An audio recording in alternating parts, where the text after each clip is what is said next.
his co-workers were gone. What could it mean? Stanley decided to go to the meeting room. Perhaps he had simply missed a memo.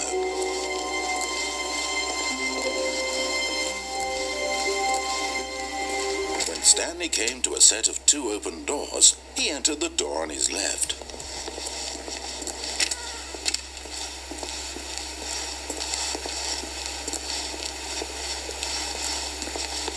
Yet there was not a single person here either. Feeling a wave of disbelief, Stanley decided to go up to his boss's office, hoping he might find an answer there. Coming to a staircase, Stanley walked upstairs to his boss's office.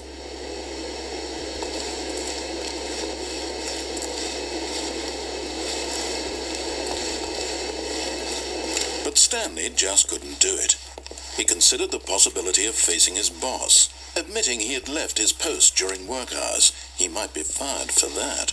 And in such a competitive economy, why had he taken that risk? All because he believed everyone had vanished. His boss would think he was crazy. And then something occurred to Stanley. Maybe, he thought to himself, maybe I am crazy. All of my co-workers blinking mysteriously out of existence in a single moment for no reason at all. None of it made any logical sense. And as Stanley pondered this, he began to make other strange observations. For example, why couldn't he see his feet when he looked down? Why did doors close automatically behind him wherever he went? And for that matter, these rooms were starting to look pretty familiar. Were they simply repeating? No, Stanley said to himself, this is all too strange. This can't be real. And at last, he came to the conclusion that had been on the tip of his tongue. He just hadn't found the words for it. "I'm dreaming!" he yelled. "This is all a dream." Oh, what a relief Stanley felt to have finally found an answer, an explanation. His co-workers weren't actually gone. He wasn't going to lose his job. He wasn't crazy after all. And he thought to himself, I suppose I'll wake up soon. I'll have to go back to my boring real-life job pushing buttons. I may as well enjoy this while I'm still lucid. So, he imagined himself flying and began to gently float above the ground. Then he imagined himself soaring through space on a magical starfield, and it too appeared. It was so much fun, and Stanley marveled that he had still not woken up. How was he remaining so lucid?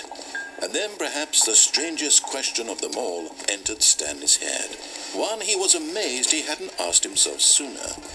Why is there a voice in my head dictating everything that I'm doing and thinking?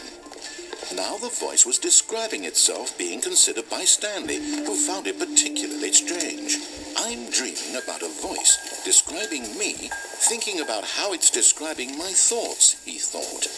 And while he thought it all very odd, and wondered if this voice spoke to all people in their dreams, the truth was that, of course, this was not a dream. How could it be? Was Stanley simply deceiving himself, believing that if he's asleep, he doesn't have to take responsibility for himself? Stanley is as awake right now as he's ever been in his life. Now, hearing the voice speak these words was quite a shock to Stanley. After all, he knew for certain, beyond a doubt, that this was in fact a dream. Did the voice not see him float and make the magical stars just a moment ago? How else would the voice explain all that? This voice was a part of himself too. Surely, if he could just... He would prove it. He would prove that he was in control, that this was a dream. So he closed his eyes gently, and he invited himself to wake up. He felt the cool weight of the blanket on his skin, the press of the mattress on his back, the fresh air of a world outside this one. Let me wake up, he thought to himself. I'm through with this dream. I wish it to be over. Let me go back to my job. Let me continue pushing the buttons. Please, it's all I want. I want my apartment, and my wife, and my job. All I want is my life exactly the way it's always been. My life is normal. I am normal. Everything will be fine. I am okay.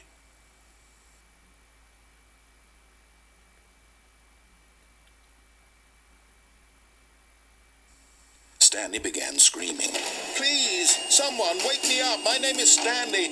I have a boss. I have an office. I am real. Please, just someone tell me I am real. I must be real. I must be. Can anyone hear my voice? Who am I? Who am I?" And everything went black.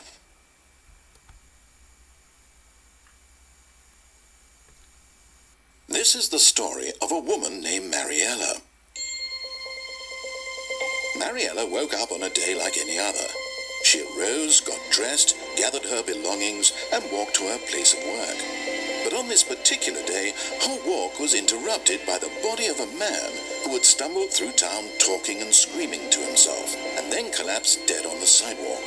And although she would soon turn to go call for an ambulance, for just a few brief moments she considered the strange man. He was obviously crazy, this much she knew. Everyone knows what crazy people look like. And in that moment, she thought to herself how lucky she was to be normal. I am sane.